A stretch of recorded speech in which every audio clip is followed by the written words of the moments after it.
So hello again, I'm just coming in with some hair chit chat. I pretty much did my demo review on the Lotus Alecia by Alecia. And I'm just sitting here twisting my hair while I'm talking to you. And I was just talking in my last video, because this one to come probably be the last one that I will upload if it don't act crazy uploading. The last couple of videos that I had to keep, my son had an umbilical hernia and he had to go have it closed. And so when I was at Children's Hospital, they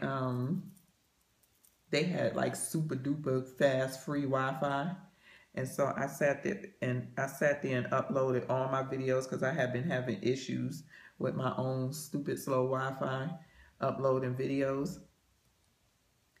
And so I uploaded like 4 or 5 videos in under 15 minutes. So I'm hoping that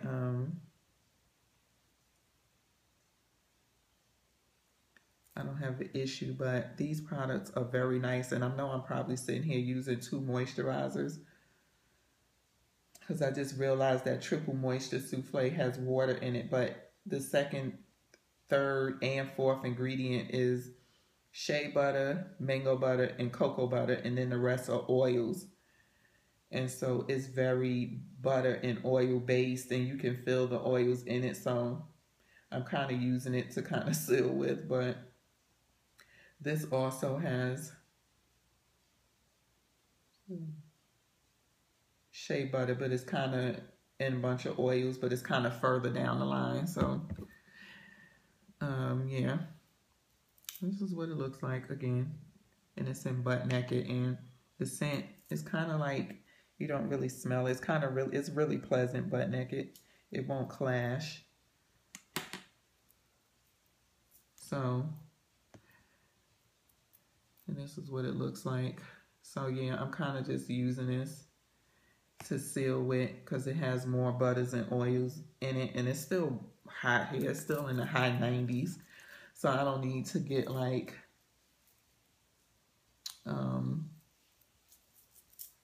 heavy with it yet, you know, where I need a butter. If I do, I just spread some Bubble Bistro oil on my hair, because that's the oils that I like to use when I want my hair to smell delicious. The problem with that, when you use Bubble Bistro oils in your hair, not only is you using up your body smell goods on your hair, you be sitting there wanting sweets and stuff if you use, because y'all know a lot of my scents are sweet, fruity. I'm not a floral type person, and if I do have some of the girly scents, but most of the scents that I use in my hair from Bubble Bistro for my oils or my frostings to seal my hair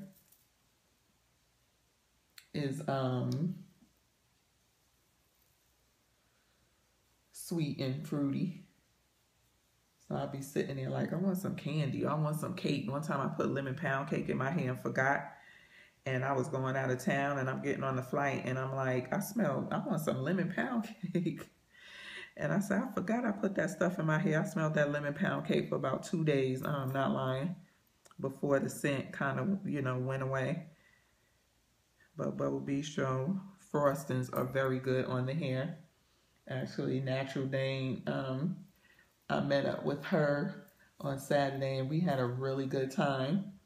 And she was saying that she never used her body products on her hair. And so I don't know what made her put it on her hair, and hopefully I'm not telling her her story before she get to tell it, but I'm telling your story before you got to tell it, girl. Because it ties in with my story. But she was saying, she was laughing because she said, I do not use no body products that I use on my hair, on my body, on my hair. And when I saw her, she said her hair looked very nice. She had a very nice twist out, and it was soft. You know, I felt her hair, and she was like, girl, guess what I put on my hair? I said, what? She said, Bubble Bistro frosting. She said I sealed my hair with, and she said, you know, I always told you I would never use my body products on my hair, and I did. And she said, I love it. It feels so good. And I felt her hair, and it did feel good. But so these are my twists. Let's hope my hair don't shrink up like it did with those other two products. That was a hot mess, you know, the way my hair shrunk up. But yeah, I'm just trying to bump out these just make my videos, because lately, you know, well, I've been feeling good the past couple of days, like really feeling back to myself. And I had said that in this wax video that I tried to upload last night, but it did not upload. I had not been feeling good for the past couple of weeks, and yesterday was the first day where I kind of really felt like myself. I've been having I have this condition called chondritis or something like that. It's an inflammation of the rib and the cartilage in your, you know, with the ribs in your chest, and from what I read from the blogs, it don't just happen in the chest, it's anywhere on the ribs. But most people who have the condition have issues with their chest, their sternum area. And mine's actually started in my side. That's where I felt my discomfort at. It started in April when I would sneeze. My whole left side would hurt. And then it went from that to me having a nagging pain on my side, right between the breast and a little bit down from going under your armpit, you know, like right up in here. It was an area. And so I went to my doctor. He took a chest x-ray and was like, you know, your ribs okay. You don't have any broken ribs or, you know, nothing like that. And I said, okay. He said, you probably just got, it's a condition called chondritis. So I wasn't buying it. It wasn't much on it. I had to really start digging to really get anything on it. And it wasn't until the second time that I had went back to him, because the pain was more prominent and it was getting annoying, and it seemed like it was moving more so into my breast. And so we all know we have issues with the chest, and feel like it's coming from the breast. You automatically think breast cancer, you know, things like that. And so I went back to him, and you know, he was just like, I'm gonna send you for a CAT scan, because he was like, I'm telling you, that's what it is. He said, I don't think they're going to come back with anything. And my doctor is really good. I trusted him, but I was just scared and nervous. You know, I didn't know. You know, at that time, I hadn't had my mammogram in like a year. So I couldn't rule out that something was going on in my breast, because I hadn't been for a mammogram since last year, spring, I believe, when I went back.